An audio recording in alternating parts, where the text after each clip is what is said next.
Okay, so you got your little radio back together now, or actually, in this case, my little radio. Yeah, we'll go over some of the features. I will say that their owner's manual, yeah, it does come with one on paper. The added bonus nowadays, a lot of times they just send you to a website. So, I mean, they did go through the hassle of printing it. It's a little vague in some locations. But I think the average person can figure it out. It's not that complicated. I don't want to say it's Chinglish, poorly translated English, but it's just a little vague. They don't really, I mean, it tells you how to do everything, but for some people, they may not know what some of the acronyms or the abbreviations actually mean, and have no idea what the hell what it is. Like, here's a good example: SQL ASQ. Well, some people might look at that and go, well, what the hell is that? Because nowhere in this description here does it tell you what SQL and ASQ is. That's a squelch or automatic squelch. So, yeah, it's, you kind of got to read between the lines. It's very straightforward once you understand exactly what function you're doing, how to do it. But, like DSP, you can kind of gather, channel frequency, display mode. So, yeah, that's the display. But, yeah, there's some things that, squelch level and ASQ level control. Well, what does ASQ stand for? So, like I said, there's just other than that, I think the book's pretty good. Now, apparently it's not available yet. As soon as I find out that one is available, they do make 2 accessories for this. Apparently not available yet. They make a Bluetooth microphone. It's, I guess, going to be kind of similar to, like the Bearcat one, or Uniden, like for, the 980. I like these little things. These work good. They're going to have one like that. So, as soon as I can get my hands on one of those, I will. The other thing is an encoder board. So, yeah, you can see in the manual here, actually, where does that start? Yeah, actually, right there. So, you can actually stick in a DTMF encoder board, which is an option. Now, there's menus in here for it, but because the board is not installed, those functions don't do anything. It just tells you it's not installed. So once I get one of those, I'll get one and stick it in here too. But yeah, I mean, it's not a big manual, 18 pages, including the standard, mishmash of, an index, how to install your radio, and whatnot. What comes in the box, fairly straightforward. The radio, the mic, see the mounting bracket, the nuts, your mic clip, and that's about it. Now it does, they do come with the non-slip mats, so there's actually a rubber washer in between the bracket and the radio that keeps it. Once you lock it down, it can't rotate in there. It's something I see on a lot of radios. They have a sticky, actually, where's the little donut at? There it is, right there. There's a little paper that was stuck on the one side. Okay, so it has adhesive on the one side. Don't put that on the radio. Put that on the bracket, because years down the road. Now this one, not so much. This is die-cast, but I know a lot of the, normal radios with stamped sheet metal covers, people stick those things, they don't think about it. Well, you got to get your radio worked on later. Well, if it's a radio that has split covers, a top half and a bottom half, well, if you stick that rubber gasket over that, it's on both covers, and you end up cutting it or ripping the damn thing. So, yeah, always when you stick those on, put them on the bracket itself. So, now this one, like I'd showed, if you cut that little wire that's marked as L45 in there, that opens up the frequency on this. So what you want to do is push function. I'm trying to do this around the camera. Got to get my hands in the right orientation. So push function P6 and the power button. Okay, so you can see we have mode HF, VFO frequency variable. So from 25.615 to 30.105. So that's the maximum range this thing will cover. We can also select ham. So this is you can make this a true 10-meter radio. Covers from 28 to 29.7 megahertz.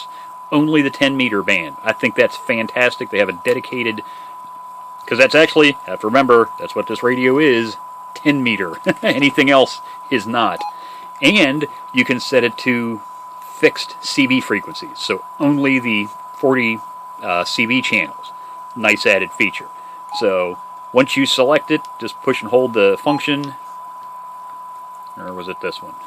Remember, I just got to. Okay, so you can hear there's a tone. I actually had this hooked up to the communications test set right now over there, so you can see it's putting out a 25.615 megahertz signal at 0.5 microvolts right now.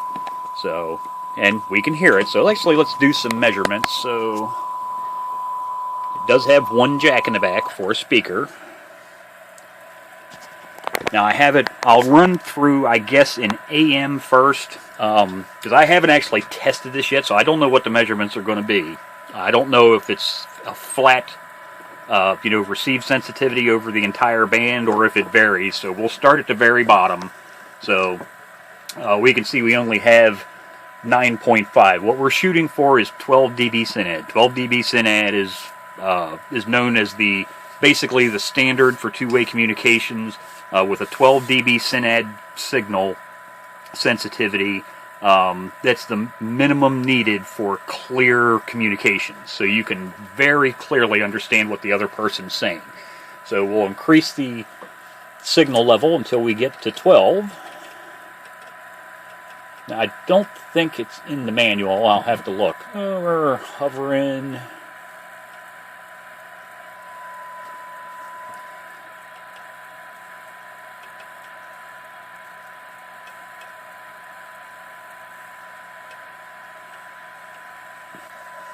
Yeah, I'd probably call that right around 0.72 microvolts. I want to look in the manual. I don't think they had specifications in here.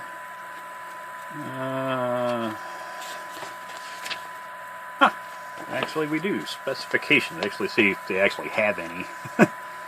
Let's see. Transmitter or receiver. Sensitivity less than 1 microvolt for 10 dB signal to noise. Or signal plus noise over noise. This is a different measurement. I prefer SYNAD better. Because it takes into account the D in SYNAD stands for distortion, which your normal signal plus noise over noise reading doesn't. But it's less than 1 microvolt. Well, even taking into account distortion, it clearly meets that. So, and that's acceptable. It's not fantastic. It's not jaw-dropping. It's not earth-shattering receiver sensitivity. But that's perfectly acceptable for an out-of-the-box radio that has had the only thing that's been done to this that I've actually, I did blow it apart and put it back together, but otherwise was cut the wire for the frequency expansion. That's it. So, honestly, that's pretty good for an out-of-the-box radio. That's perfectly acceptable. So let's bump up the... I'm actually turning the... And yes, you can turn, I'll get into that, you can turn that beep off. Oh, I need to actually change bands here. So let's go up to, well, let's say the CB band. So 27.185.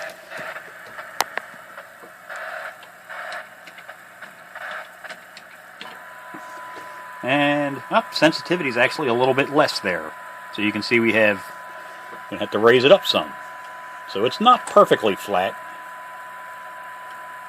It's not off by much. 0.81, it was what, just 0.72. So, yeah, sensitivity did drop a little bit. So let's go up a little farther. Let's see, mode, band. Let's see, what the heck's the highest one? So there's the highest band. Okay, and the highest channel, 30.105. So 30.105. Actually, sensitivity looks better at the top end. So actually, it looks like it's good probably out at the edges, which is kind of rare. It has a little tiny bit, not much. Most of this, it's the signal level is so small you probably wouldn't notice it with the human ear. It's measurable with test instruments, but yeah, it's actually seems to have better sensitivity at the outside edges than it does in the middle. So hey, that's good. Now, of course, this is an FM also. So let's switch modes. So I just switched it into FM, and we'll change, let's see, what are they, maybe 5 kilohertz? I'm not sure what they would have done their measurement at. Of course, it does not say. Let's try 5 kilohertz. So there's 5 kilohertz deviation in FM. Of course, you can see FM's always going to be clear. It's one of the nice things. Of course, FM, the thing that sucks about FM is the range that you can talk is lower. But the fidelity is so much better on FM. So we have 0.23 microvolts for 12 dB synad with 5 kilohertz deviation. Let me just change that to 3 kilohertz, and that actually cleared up even better. So that might be what these are set at, 3 kilohertz.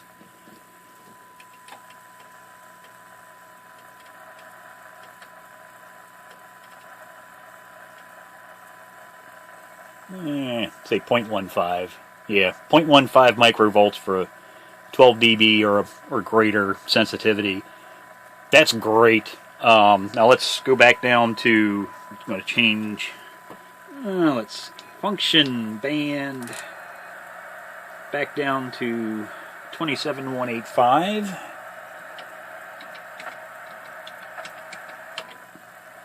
And yes, we can see it is a little bit lower, as it was an AM. Sensitivity is a little bit reduced, closer to the middle of the band. So I'll call that one at 0.17 microvolts. And just in case anybody's curious, so you don't have to get out a calculator or chart, that's minus 122.4 dBm. Great sensitivity. And we'll switch to the lowest band and lowest channel. Oh, actually, I could have just gone with the VFO, couldn't I? Yeah, I forgot there is a... Yeah, I'll get into that in a second. So VFO... Yeah, okay. So that's what? 25615. How would I say? 615.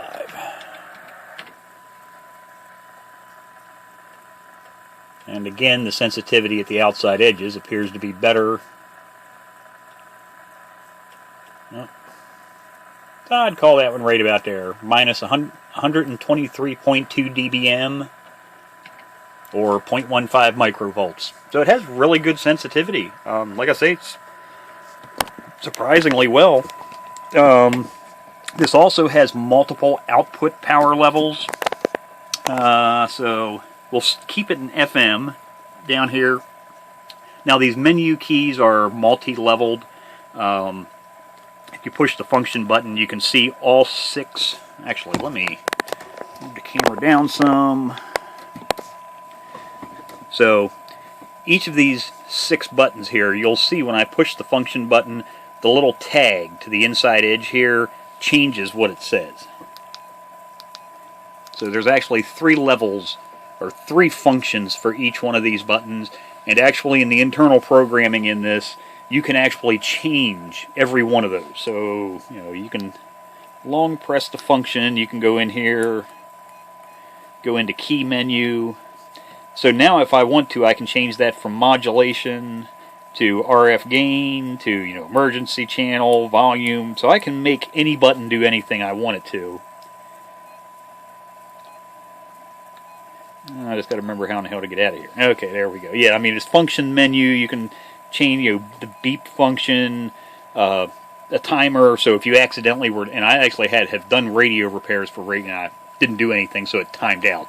But have worked on radios before that where a microphone stayed keyed accidentally. I don't know, you know, customer sat on it, whatever happened, but burned the finals or, you know, it damaged the radio. This has a talk timer, so if you talk over whatever you have the timer set at, it will stop transmitting. You know, you release the key and you can start talking again, but it has a timer, which is nice. But anyhow, we'll go into power, so that's right here, and we can see it's currently set now in AM and FM power levels are different. In FM, you can set it to 10 watts or 40 watts. And in AM, we can do 4. Power, you can do 4 or 10 watts. Okay, so here's the 10 watts. And we're going to be looking at the far left-hand one there.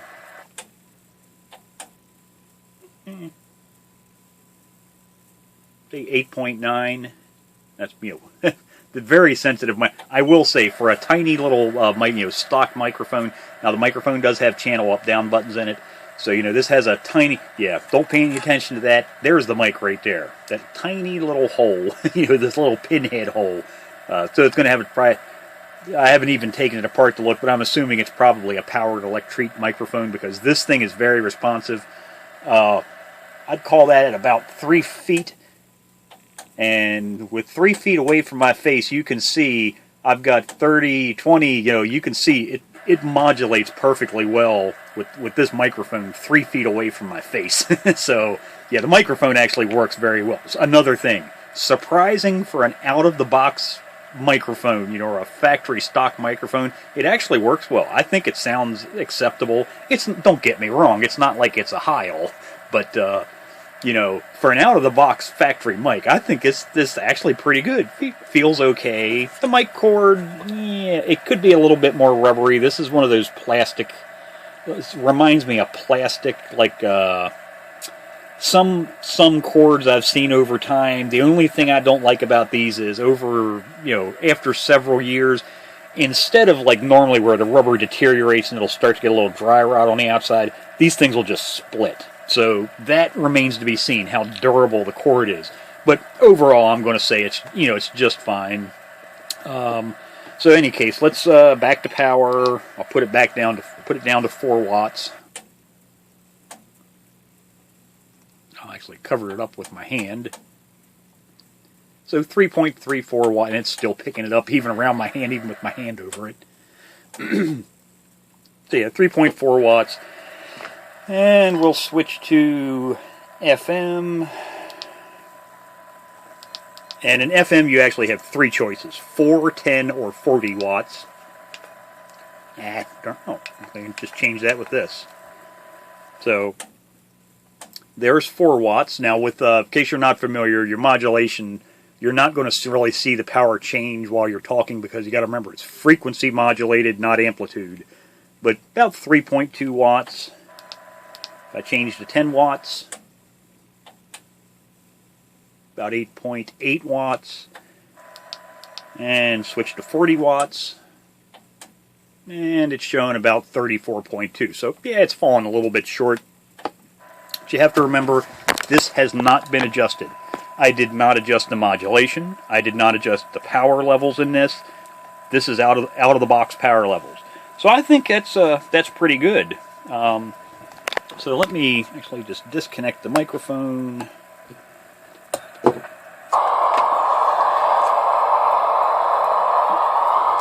Turn that off. And now the one thing, a lot of people, that noise, okay, so if you're not using the squelch, or there's somebody talking on the radio, you want quiet. Right now as default, this is the channel selector. There's no volume knob. To get into volume, I have to push that.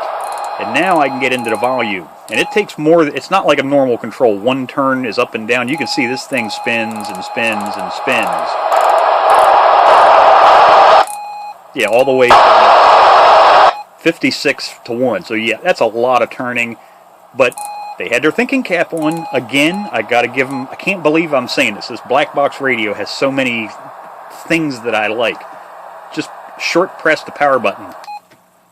It has a mute function. Now I can still hear it almost in the background. You know, there's a little bit of sound there, so it's kind of like it's an attenuator. But yeah, built-in mute function. So, you know, your phone rings or for whatever reason, you want to kill the sound, but just touch the power button and it mutes. I think that's fantastic. Great idea, guys. So like I say, right now we have, in the way the function menu is right now, it's as from the factory. So you have your mode, so AM or FM. You can see down here RF gain. I have it set to automatic or off, or you can change it. I just set it to auto. Emergency. That's not going to work because I have it in the VFO mode. I don't have it in CB mode. Volume just turns this into the volume control. your squelch, and if you long press this, that turns the automatic squelch on. And long press again, turns it back off to normal squelch. There's your power levels, so you know 4 and 10 on AM. If we switch to FM, you can see we have 10, 40, or 4 watts. Go into the second level. Have display, which it's going to show error because we're not in a CB band. So actually, if I let's see, band, yeah, because I had it. There's the band BND. So I have band set to VFO. So right now, when I turn this, you can see it's just changing channel or frequency. It's not actually channels. Okay, so what you can do is go into band. If you want to do it as in bands instead, you can go in band D, would be the CB band. Now, also when I hit, so if we go back to display, you can see you can either have it display the channel or the frequency. So you can take your choice which one's being displayed. This has memories. So actually let me, okay, function, let me turn the squelch up. Oh, that's not hell, that's the split frequency. We haven't gotten to that yet. Squelch. We'll just crank that up. Okay. Squelch is set. Back. Okay. So I have 4 or 5, no, 4, I think 4 channels programmed into memory in this already. So if I hit memory, now when I turn the channel selector here, you'll see I'll switch between 27105, 165, 185, 235. Now I can also scan only those saved frequencies if I want to. So I hit scan, and you can see it scans through them. Now granted, to me that scan rate seems a little slow, but it's only 4 channels, so it's not like it's an extreme amount of time. That's one of the reasons I really like this radio. All these manufacturers have these new fancy radios. They don't have memory. Damn it, that's a, to me, personally, I don't know about anybody else, but to me, that is a very nice feature, especially because this is actually going to become a bench radio for me. I haven't decided which one of the ones hanging on the underside of the bench terrace is going to replace yet, but yeah, it's one of those is getting removed, and this is going in. So much smaller, a lot more features. And honestly, I hardly ever talk on the bench radios. The only thing I use those for is a monitor to receive. But, so... Okay, let me get back into memory, and you can see when you hit the memory, you can see it switches between memory, so there's channel memory 3, or if I push it again, then it just goes back into where it's just the normal, channel changing. Like I said, you can select the band from, what is it, band A to J, or you can do VFO, which is continuous tuning, so from the bottom, or the top end right here, all the way up to the bottom end. It does have a dual watch function. I don't have frequencies programmed in for that, but with the dual watch, it's kind of like a memory scan, but it's just 2 channels. So you pick 2 channels, and it will scan just those 2 channels. The call button is not going to do anything because we do not have the DTMF board in this. The noise blanker, you can see the NB appear and disappear there, so you can turn that on and off. Yes, this does have noise toys. So I'll hold it up so you can hear them. Let me just actually start off at the... So there's off. And I'll hold it up so you can maybe catch some of that sound. Number 1. Number 2. Number 3. Now some of these are very reminiscent of the A-static. That's number 4. And number 5, yeah, the pulsating European... police car sound. So that one there, I actually don't mind that one. That A-static, that multiple tone quick beep, has a high cut. Okay, so that's basically a high cut audio noise, which actually I would probably normally leave that on. That'll cut off the really high end of the audio spectrum, which will help to get rid of a lot of your noise, your background. Because this does not have an ANL, or an ANL that you can turn on, or automatic noise limiter. So actually, the high cut actually kind of acts as an ANL. Most of this other stuff you're not going to worry about if you're a CB guy. Now, if you're a ham and you're using these, Once you install your DTMF board or some of these other ones, because you can see not installed. Now you can do split frequencies with this. So you can see, like I said, at 100K or minus 100K. Now you can change that in the menus. Also, if you were to use this radio overseas on CB, let's say, in some foreign countries, the last digit here, which is the thousands position, ends in 0, not in 5. This has, I have to get back to it, has a 5K button. So you can see it's N720 now. So you can turn that on or off. Nice feature. And that pretty much covers most of the functions buttons. Now actually, if I go into the function menu, still learning this thing, so you have to give me... Actually, I want to change that one. I'm not sure what I can change the timer from and to. Woo! Up to 30 minutes. I'm going to say 5 minutes, just in case I ever get in a long-winded conversation. Dimmer. Okay. Volume. Squelch, ASQ, display keys. Okay, so it's a different menu. The PUD menu.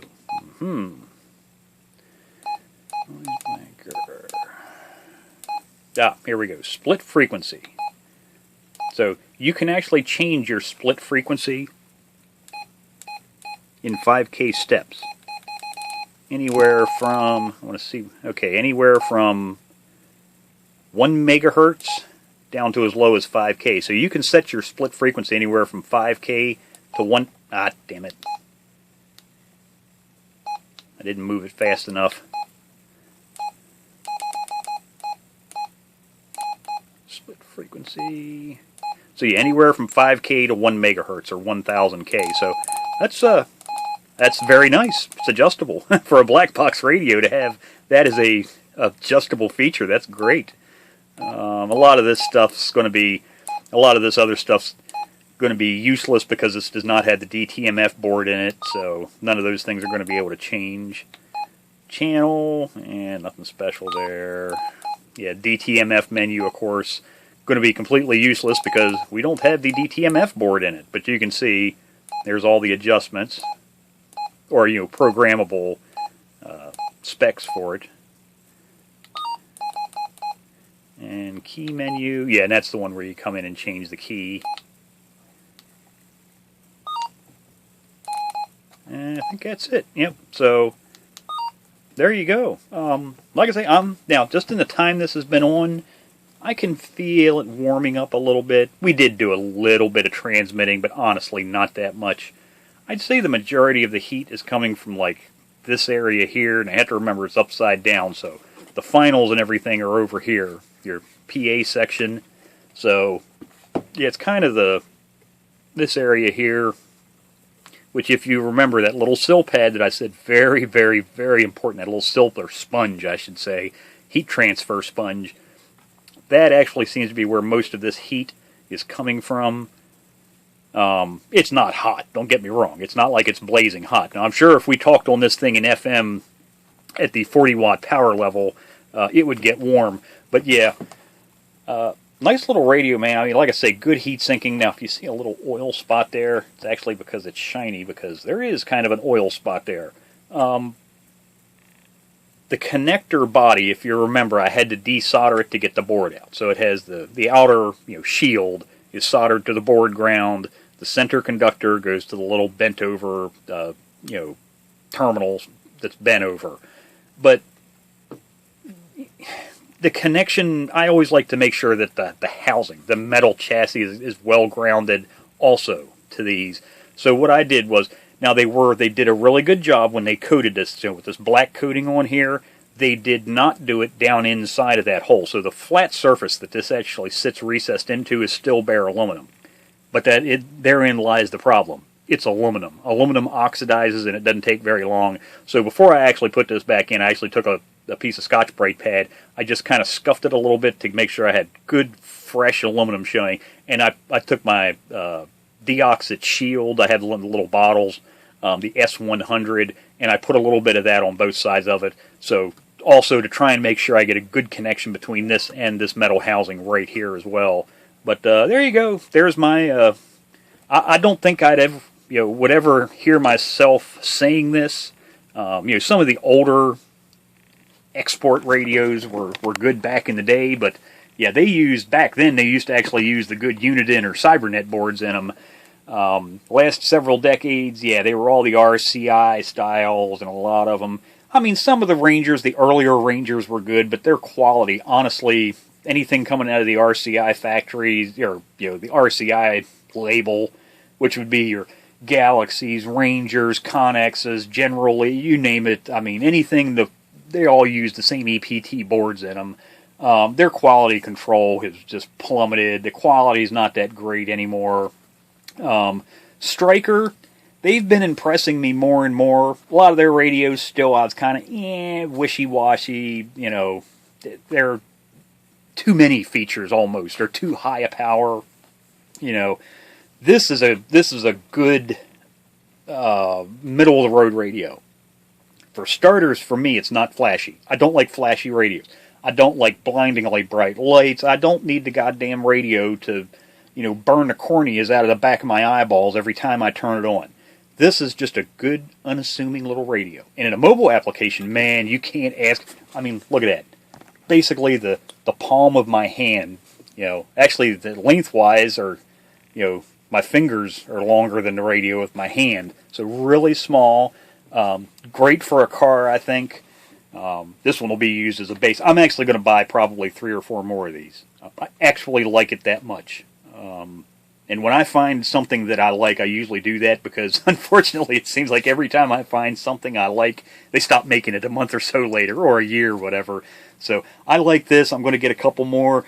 I can just stick them up on the shelf and have them as backups for the future. They won't be for sale. They'll be mine.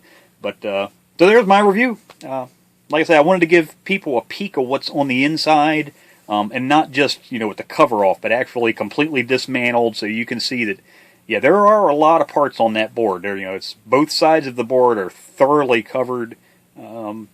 Servicing, for me, working on stuff like this isn't a problem. But I can foresee that's the only problem with this type of radio is most of your normal shops are not going to be able to work on this. Now, if they, if a lot of the manufacturers start going to surface mount, your local shops, they're not going to have a choice. If the only thing being sold is surface mount type technology radios, they're going to have to learn how to work on it or go out of business. And then you'll just have another shop open up that does work on them. But I wish they would go to this format. I mean, damn it, surface mount's been around for decades now. Pretty much any other industry, that's the standard nowadays. It's kind of rare to find through-hole technology anymore, completely through-hole based radios. CB, yeah, I don't know why they still use them, and to include the export radios, but yeah, a lot of them are starting to switch over to surface mount. More durable, actually, in a mobile application because there's no leads to break, there's no stress. The parts are tiny and they're soldered directly to the circuit board. But, like I say, more difficult to work on. You need special tools, microscope, surface, the soldering and desoldering equipment for working on surface mount stuff. So it has its advantages and disadvantages. But, excuse me, I think I just swallowed a frog. Get a drink here. Whew, much better. But, yep, so I'm happy. Like I say, didn't think I'd ever say it.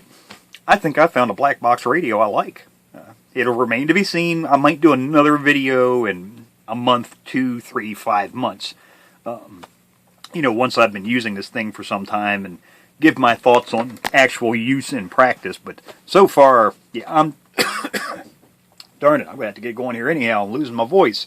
I'm happy as far as it goes right now, which I don't think I've ever opened a black box radio brand new out of the box and ever been happy with one. I always had something to bitch about.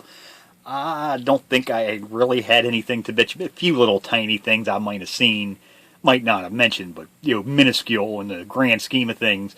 Yeah, overall, I'm going to say thumbs up, guys. I'm glad Stryker picked up this line of radios. So there you go. There's my thoughts. Stryker SR-94HPC.